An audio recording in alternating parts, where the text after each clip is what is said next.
Starbucks is incentivizing executives to deploy its turnaround plans. Olo is being sold, and restaurant employment moderated last month. Welcome to Restaurant Daily, your quick daily download of the top stories in the restaurant industry from the editors of Restaurant Business and Nation's Restaurant News. I'm NRN Managing Editor Leanne Zinsmeister. And I'm RB Managing Editor Heather Lally. Starbucks really wants its executives to deploy its turnaround plan. The coffee giant is giving its executive officers $6 million in stock grants if they accomplish certain parts of its Back to Starbucks plan by 2027. The stock incentives will be based on performance against a variety of metrics, including the addition of a new in-store service model, upgraded restaurants, improved food and beverage program, and changes to its Starbucks Rewards loyalty program. The incentives will kick in so long as certain expenses are reduced and the company's stock performs in line with the broader market. Olo is being sold.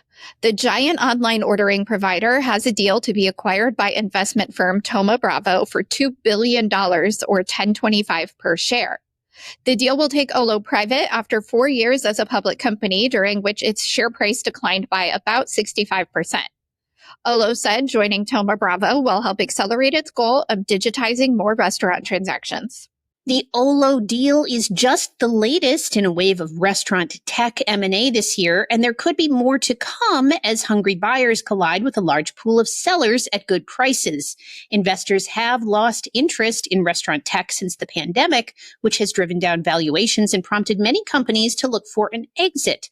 Meanwhile, large tech companies like DoorDash, Wonder, and PAR are turning to M&A as a way to expand their offerings. Experts say the crowded market is ripe for consolidation. The U.S. economy added 147,000 jobs in June, exceeding expectations, with unemployment dropping to 4.1%. Restaurant employment moderated with just 6,500 new jobs, down from 27,400 in April and May combined, despite seasonal hiring demands. The restaurant industry has added 72,000 jobs throughout 4 months following early year losses, and now has about 86,000 more workers than pre-pandemic readings from February 2020.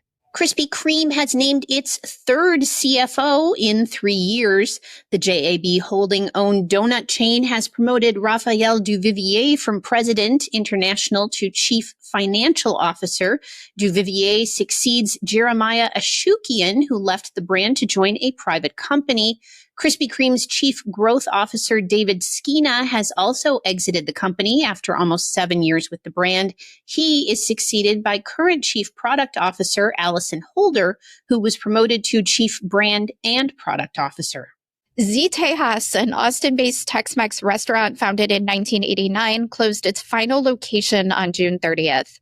The chain, which is known for made-from-scratch Southwestern cuisine like cast-iron cornbread and sizzling fajitas, cited lease expiration and market challenges in its farewell message.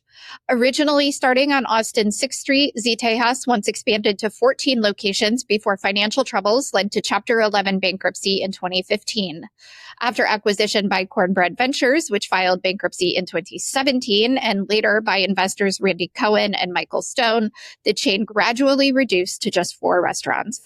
Small independent restaurants saw minimal sales growth of 0.4% in June 2025 compared to June 2024, but concerning month-over-month declines in transactions at negative 2.6% and foot traffic down at 2.5%, which signal weakening consumer activity.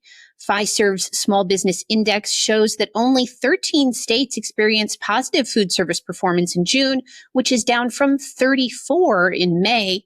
Fiserv attributes this to economic uncertainty causing cautious consumer spending, particularly on discretionary items. Despite these challenges, the National Restaurant Association notes economic resilience with unemployment at 4.1%, though projecting slower GDP growth of 1.5% for 2025-26, with inflation likely accelerating.